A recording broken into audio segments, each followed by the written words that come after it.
pengakuan brainwashing, kalau dengar dari ceritanya, brainwashing Rene Washing itu ternyata pembohong besar.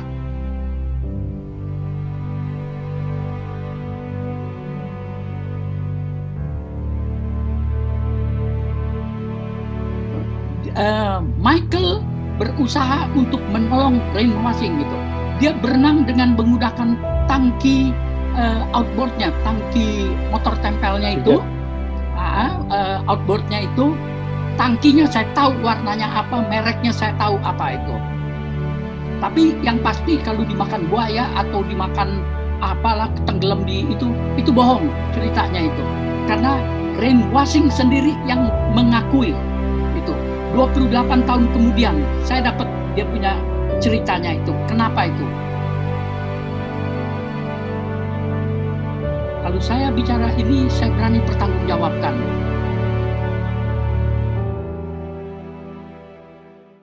Apa yang diceritakan tentang pengakuan brainwashing, kalau dengar dari ceritanya, brainwashing Rene Washing itu ternyata pembohong besar. Saya ulangi, Rene Washing, kalau dia mengatakan apa yang diceritakan oleh Pak Jos itu, dia pembohong besar. Karena dia tahu betul. Dan saya tahu betul apa yang dia lakukan di sana. 28 tahun kemudian, setelah kejadian itu, yang tanggal 18 itu, 18 November, itu sebagian ceritanya itu memang benar, tetapi kalau dia mengatakan 20 kilometeran atau 24 kilometer, jauhnya tidak ketahuan daratan ada di mana, tapi mengikuti arus, itu Rain bohong itu. Jelas itu. Karena Rain masih bisa melihat bagaimana Michael Clark Rockefeller Jr. itu mendarat. Dia mendarat di muara sungai Oceanab itu. Dia mendarat. Artinya sampai di daratan ya? Ke pantai. Mendarat. Dia kira-kira berenang itu sekitar 1,5 sampai 2 kilometer. Karena Rain masih bisa melihat dia mendarat. Karena di tempat dia mendaratnya itu, Michael mendarat itu, Rain 28 tahun kemudian dia kembali ke tempat situ, ke sungai Oceanab, di muara sungai, itu saya bisa jelaskan, saya bisa tunjuk di mana dia itu selama hampir 2 jam dia menangis, dia meratapi di tempat Michael mendarat. Karena Rain dan Michael itu tahu betul, itu Oceanab. Oceanab itu dia tahu karena dia pernah datang. Dan dia tahu di situ ada orang karena dia lihat ada asap. Dari laut itu dia lihat ada asap, dan kalau ada asap berarti ada orang. Dia pengen minta pertolongan. Rain itu tidak bisa berenang. Michael berusaha untuk menolong Rain Washing itu. Dia berenang dengan menggunakan tangki outboardnya, tangki motor tempelnya itu, outboardnya itu, tangkinya saya tahu warnanya apa, mereknya saya tahu apa itu. Dia sampai ke sana, tapi Michael lalai. Dia ceroboh, dia lupa membawa senapannya. Senapan yang kaliber 22 itu. Untuk mempertahankan diri, jadi dia tidak membawa. Dia lupa itu. Tapi yang pasti kalau dimakan buaya atau dimakan apalah tenggelam di itu bohong ceritanya itu. Karena Rain Washing sendiri yang mengakui itu. 28 tahun kemudian saya dapat dia punya ceritanya itu. Kenapa itu? Silakan bertanya. Saya 3 kali datang. Kalau Pak Yos bisa ada kesempatan ketemu sama Raymar Seyfold itu, profesor doktor di Leiden, itu suaminya Yet Buckles itu silakan tanya di mana Rain Washing. Kenapa dia berbohong begitu? Itu dia jual cerita itu. Dia ingin lepas tanggung jawab itu. Tetapi itulah memang sebuah peristiwa yang sekarang mungkin kita coba mengungkap. Kalau saya bicara ini, saya berani pertanggungjawabkan. Karena semua apa yang diceritakan oleh Rene Washing itu sebagian besar itu bohong. Tapi kalau itu petugas, 2 orang yang membantu, ya dia cerita sama saya. Lodewijk itu cerita dia berenang kira-kira 2 kilometer. Dari 2 kilometer itu 1 kilometernya itu dia harus jalan kayak bebek katanya. Itu di lumpur, dia jalan di lumpur. Memang itu lumpur. Demikian juga Michael, dia juga harus jalan di lumpur itu. Tapi udah, itu cerita bagaimana itunya. Kalau menurut Lodewijk yang cerita sama saya, itu kalau memang kebetulan Michael sampai dan dia mau minta pertolongan itu kalau memangnya menurut kebiasaan kelompok orang asmat itu dia lagi datang tepatnya itu, tapi ini kebenaran atau tidaknya tidak tahu, tidak ada yang lihat ini. Itu kebiasaan orang asmat itu kalau dia lihat ada orang asing atau ada orang yang kuat begitu, kebetulan ada keluarganya yang lagi sedang sakit berat, sakit parah itu biasanya dia ditangkap orang itu, kemudian itu dibunuh, dan itu pelipisnya itu dibolongi, pelipisnya, dan otaknya itu disedot, diberikan kepada orang yang sedang sakit. Itu. Kalau ini kebiasaan orang asmat sesuai apa yang Lodewijk cerita sama saya. Tapi itu memang udah berlalu. Tetapi akibat, dan saya tahu juga itu, cerita atau pengakuan dari pastor beberapa hari setelah dinyatakan Michael hilang itu, Rene Wasing pasti itu ditolong, kemudian cerita itu ayahnya yang tadi itu kita dengar, saya lupa namanya siapa, sama Mary. Mary itu saudara kembarnya Michael. Ya, itu datang dan menginap di rumah pastor di kampungnya Kampung Kasuari atau Desa Kasuari. Dia beberapa hari dia tinggal di sana. Dan itu cerita yang peristiwanya. Tetapi setelah peristiwa ini waduh, bukan main. Saya sangat bujur, kebetulan punya teman, dan itu peristiwanya berikutnya saya tidak tahu karena saya tidak ada di situ. Tapi menurut pengakuan itu ada kapal besar banyak itu datang ke sekitar dekat Asmat. Itu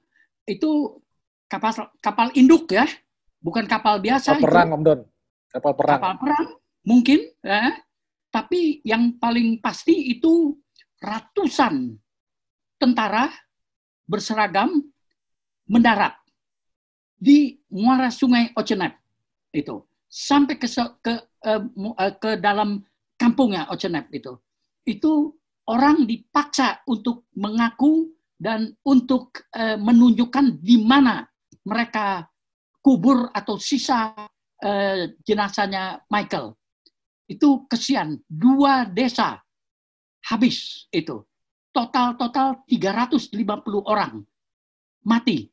Disuruh ngaku, suruh nunjukkan di mana itu.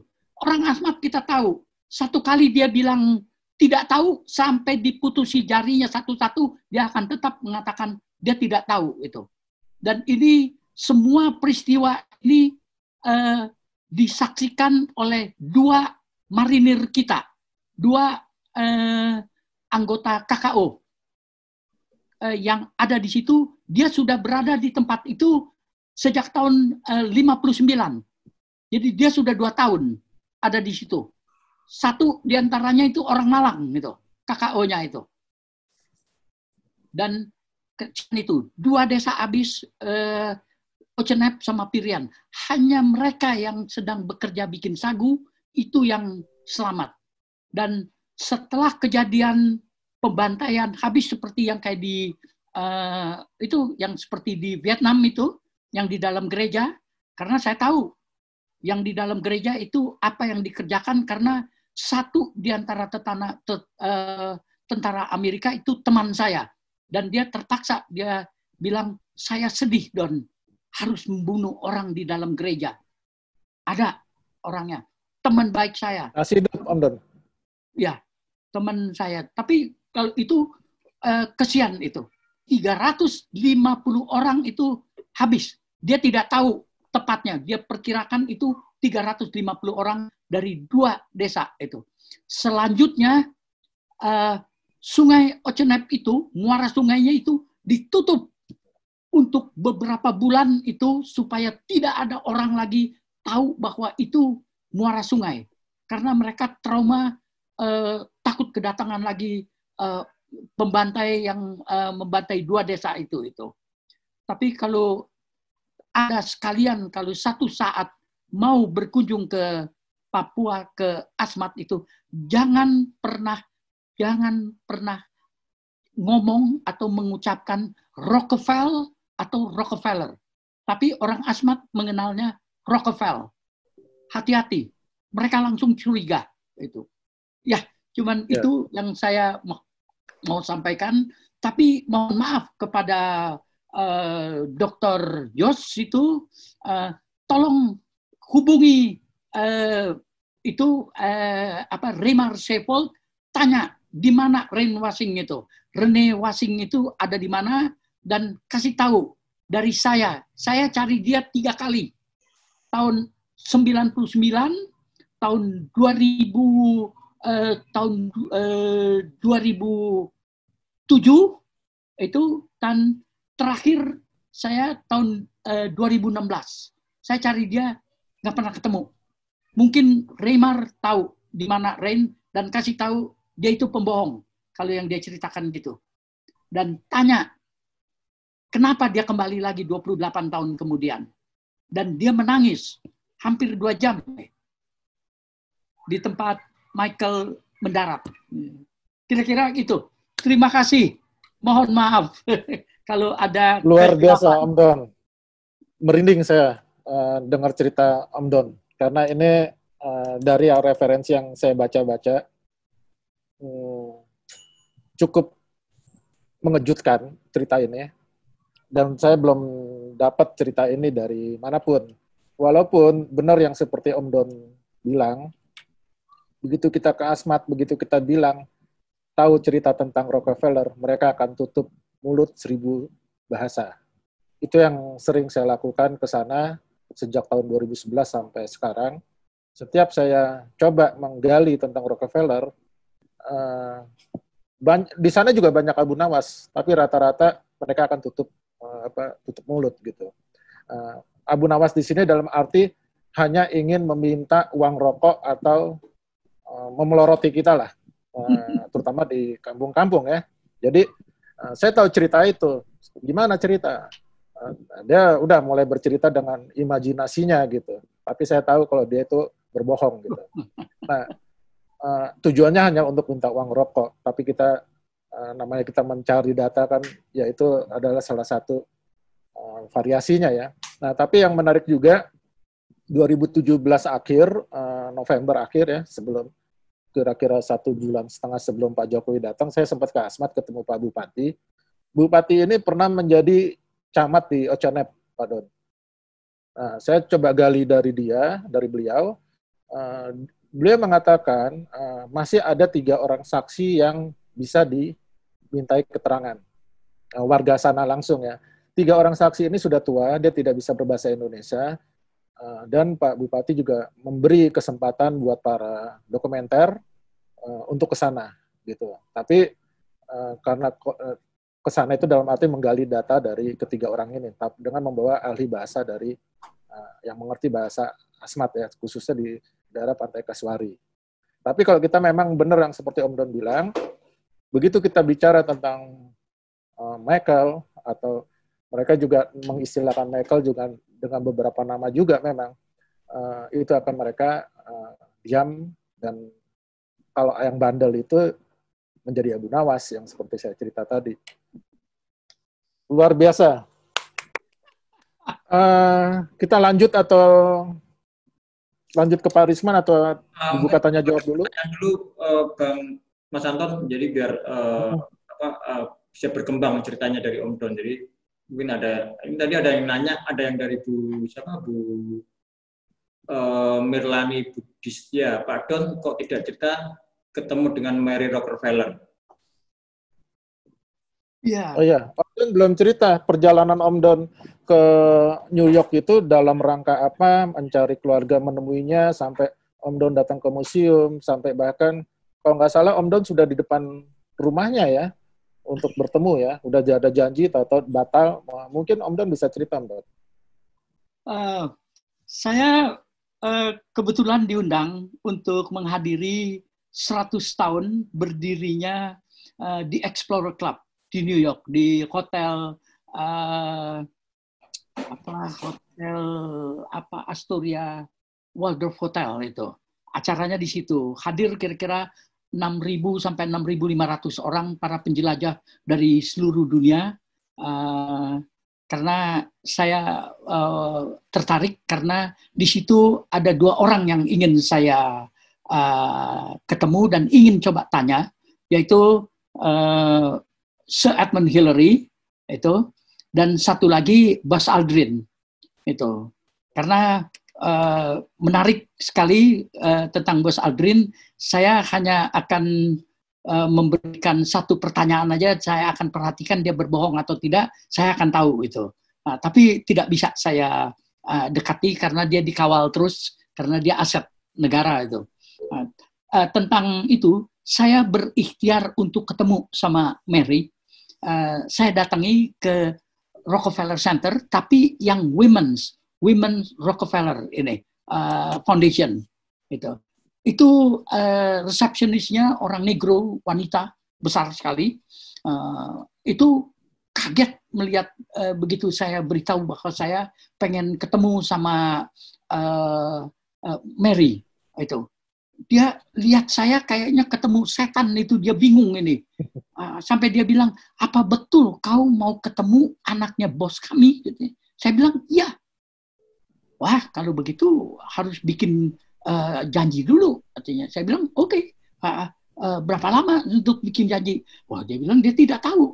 Nanti bisa juga 2-3 hari, bisa juga 2-3 minggu, atau bisa berbulan-bulan. Tergantung kesiapannya dia. Wah, bilang, saya tidak punya waktu, saya hanya tinggal 3 hari lagi di New York gitu. Jadi saya tidak ketemu sama sekali.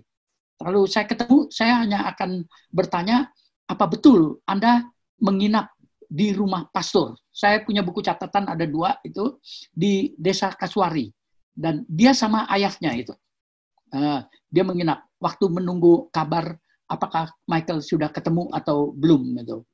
Kira-kira begitu. Jadi saya tidak ketemu. Saya hanya memotret saja di museum itu. Selain Mary, ada nggak yang Om Don coba cari untuk dikonfirmasi terhadap? Ya, Rene Wasing itu 3 kali saya datang ke Belanda. Tiap kali saya datang saya cari, tapi tidak bisa ketemu.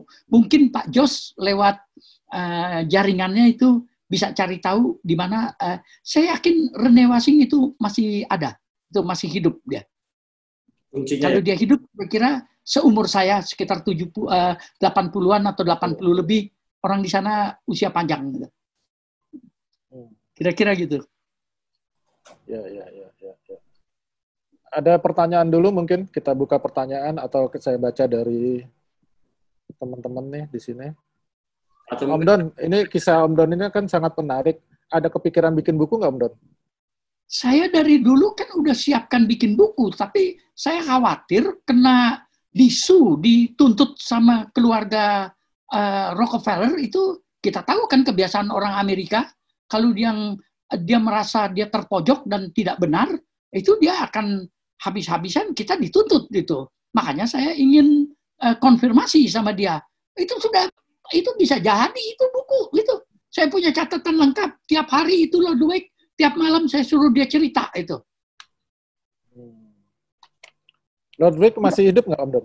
Nggak tahu. Itu saya ketemu tahun 89 itu. Nggak tahu. Terakhir itu. 89 ya? Ya. Bareng sama Arbain juga itu. Rame-rame ke sana. Saya 5 minggu di sana. Oke, nanti Om Arbain mungkin bisa cerita ya. Karena buku yang fenomenal juga Om Don dari Karl Hoffman tahun 2014. Di situ dia mengatakan kalau MR masih hidup dan bergabung dengan masyarakat setempat menjadi warga atau menjadi bergabung dengan masyarakat lokal lah. Dan di situ dia bikin foto, tapi itu dari pengalaman saya ke sana di Asmat juga banyak penduduk yang albino, mungkin itu dia salah dalam melihat ya, melihat sehingga dia bikin buku, dan bukunya sangat fenomenal. Bahkan didiskusikan menjadi kajian akademis di beberapa universitas internasional ya, terutama di Australia sama di Amerika gitu. Dia tetap meyakini kalau hipotesa dia adalah Michael bergabung dengan suku di Oconep gitu.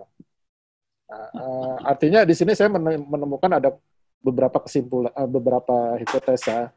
Pertama, ada yang mengatakan Michael hilang karena kelelahan dalam berenang sehingga dia ditenggelam atau dimakan buaya atau binatang lain. Ada juga yang mengatakan kalau Michael dikanibalisasi di suku tempat dia terdampar. Nah, yang ketiga itu dari Karl Hoffman, itu Michael bergabung dengan masyarakat lokal. Nah, dari kesimpulan ini saya menemukan lagi cerita dari Om Don nih, yang keempat gitu. Nah, pertanyaan saya adalah keyakinan Om Don terhadap MR ini itu seperti apa gitu? Artinya apakah pertanyaannya seperti ketiga sebelumnya atau dia diselamatkan dan berubah identitas sesuai dengan kepentingan politik atau yang lainnya? Yang terakhir yang Anda sebutkan itu. Ya. Saya kalau ketemu Mary, saya akan bertanya itu, di mana Michael? Nah, kalau dia operasi plastik seperti apa sekarang wajahnya? Cuman itu cukup itu. Kemarin senang melihat di itu apa Chasing Light itu. Cuman saya khawatir tuh yang Chasing Light itu ada beberapa kata di dalam bahasa Inggrisnya itu yang agak janggal untuk terutama bahasa fotografinya itu Pak Ridwan. Saya mau yang di kalimat siapa Pak? Kenapa? Kalimatnya siapa? Yang Pak Teguh itu. Tapi nanti kalau saya saya kritik, ntar orang yang menerjemahkan tuh orang Inggrisnya tersinggung sama saya. Dia bilang sok tahu nanti. Tapi ya biarin aja lah. Nggak apa-apa Pak Don. Nanti kita sampaikan. Jadi Pak Don boleh koreksi di halaman berapa, di capture kalau bisa, di potret pakai handphone. Nah, tapi dikirim. Ini rapatnya masa sekarang rumit. Saya harus kontak ke teman-teman yang ada di luar negeri yang ngerti benar bahasa fotografi, Pak. Ya. Karena saya baru membacanya agak janggal. Tapi katanya sih orang Inggris. Aneh juga ya orang Inggris. Kalau sampai bisa bikin kesalahan itu, waduh, malu sama dunia, Pak. Orang Inggris tapi kan tidak memahami fotografi kan bisa, Pak. Nah, itulah sebab wilayahnya itu wilayah bahasa fotografi ini. Ya. Maaf, ini jadi ribut ke orang lain ini. Tidak apa-apa. Bung Bayu. Iya. Bung Sandi. Ya. Om Don itu link yang saya kirimkan ke Om Don itu udah bisa di-share ke temennya Om Don yang ada di Italia sama mana tadi? Sudah bisa di-share dari yang di Amerika. Ya, yang di Amerika. Itunya adiknya Pak Aristides Katopo almarhum, boleh ya? Boleh ya. Dia hanya sebut saja. Kalau memungkinkan Om Don, kalau Om Don bisa mengajak yang lain sebenarnya nggak apa-apa. Banyak yang mau artinya kita terbuka. Ya, dari Singapura ini itu kan diskusi, udah siap itu. Ya. Orang Indonesia dari Singapura, kalau yang Italia itu dia mengikuti peristiwa itu lewat buku, dia bilang katanya. Namanya Ibu Adriana itu di Adriana siapa nih? Di Italia. Ya kan dia bilang itu anaknya putranya yang punya Chase Manhattan itu kan. Benar kan memang Rockefeller itu Chase Manhattan itu. Ya tapi waduh ini ribut ini. Saya yakin ini orang-orang dari DIA itu Defense Intelligence of America ini pasti mantau ini. Kemungkinan besar mantau, Om Don. Tapi nggak apa-apa. Karena gini, Om Don, saya tuh sampai tadi pagi pun saya masih bertanya ke Mas Andi. Mas, poster ini boleh nggak saya kirim ke keluarganya Rockefeller? Kebetulan saya sering nyolek-nyolek keluarganya, Om Don. Oh iya. Itu ada Susan Rockefeller, ada Ariana Rockefeller. Tolong itu cucunya dan anaknya. Ke adiknya, Mary Rockefeller, adik kembarnya itu. Betul. Kembarannya ya. Bisa itu adik kembarnya jauh lebih bagus. Arbain karena saya muncul. juga kalau Bung Arbain, kalau ke adik kembarnya itu saya akan bisa wawancara sekalian. Karena belum cukup 1 minggu setelah kejadiannya kan itu tanggal 18 November. Itu masih di bulan November juga itu ayahnya sama adik kembarnya itu datang ke desa Kasuari. Baru belakangan itu yang kasihan armada 7 masuk gitu. Itu aduh gila. Itu ketahuannya dari orang Malang itu. Ada KKO dari Malang itu dia membuat tulisan di catatan buku sekolah itu, buku sekolah kayak macam buku sekolah AA itu, tapi buku sekolahnya lebih tipis. Itu catatan tertulis itu, dia tulis itu bagaimana 350 orang Ocenep sama orang dari Pirian itu dibunuh itu, disuruh ngaku di mana nyimpennya. Tapi itu cuma akal-akalan itu. Saya yakin dia masih hidup gitu. Ada di Amerika udah ganti nama, udah operasi plastik. Saya waktu tahun 2003 kalau saya ketemu sama Mary itu pasti saya akan bertanya, cuman saya mau tahu itu di mana sekarang Michael tinggalnya. Saya cuman mau tanya begitu aja. Tapi waduh, saya dianggap agak aneh itu mau ketemu sama Mary itu di Rockefeller Women's dekat dia tempatnya bukan di Rockefeller Center, dia ada di sendiri kantornya itu di New York, tidak jauh dari Central Park. Tapi ya udah biarin. Kalau bisa ajak Mary lebih bagus itu. Saya kejar-kejar semua informasi ini saya ngumpulkan selama 52 tahun itu sampai ke Tibet sekalipun saya cari itu. Orang yang sering, dia setiap 2 minggu sekali itu Mary bikin kumpul membahas segala macam itu tentang Clark itu, Michael. Ya, karena yang dari seluruh keluarga yang konsen itu memang ibunya, ibu dan Mary yang sering melakukan sampai saat ini, bahkan ibunya terakhir kan memberi hadiah bagi yang menemukan kan. Nah, itu ada yang orang di sana itu terima hadiahnya itu.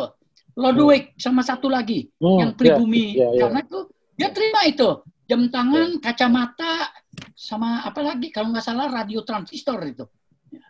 Dia terima dari sana, tapi itu kan tahun 89 itu mereka terimanya itu. Mungkin tahun 88. Oke, Om Don. Ya. Nanti Om Don,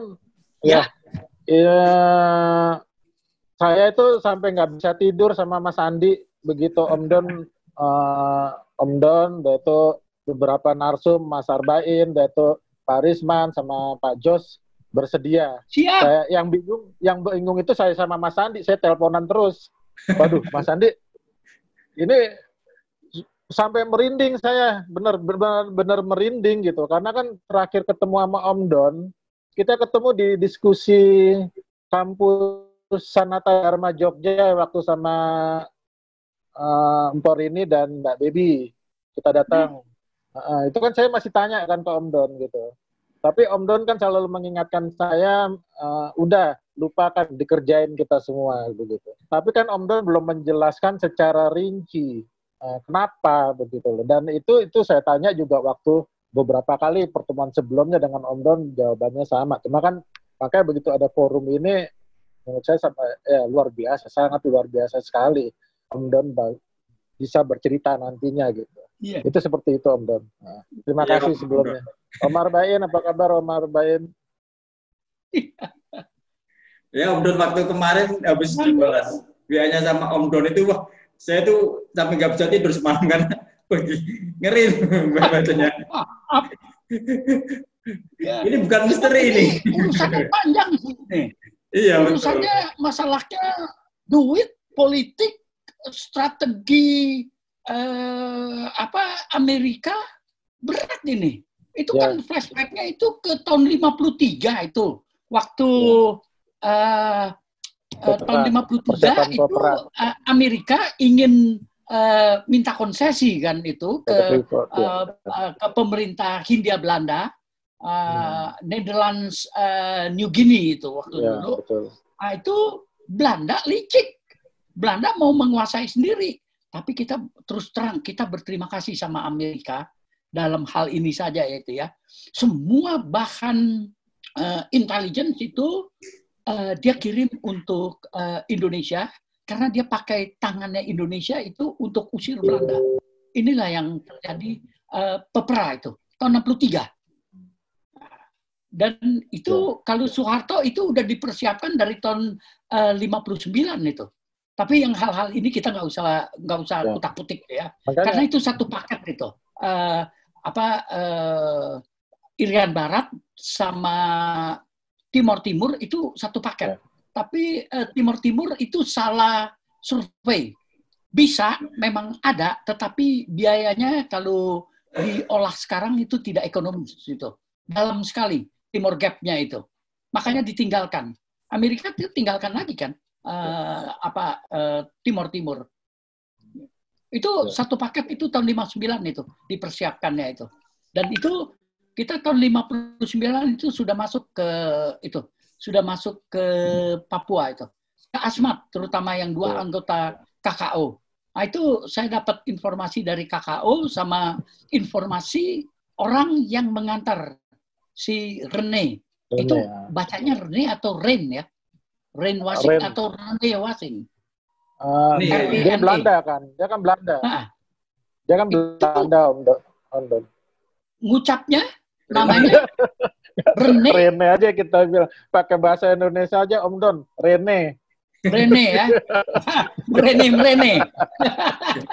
Ya, oke. Rene Wasing kita bilang aja ya.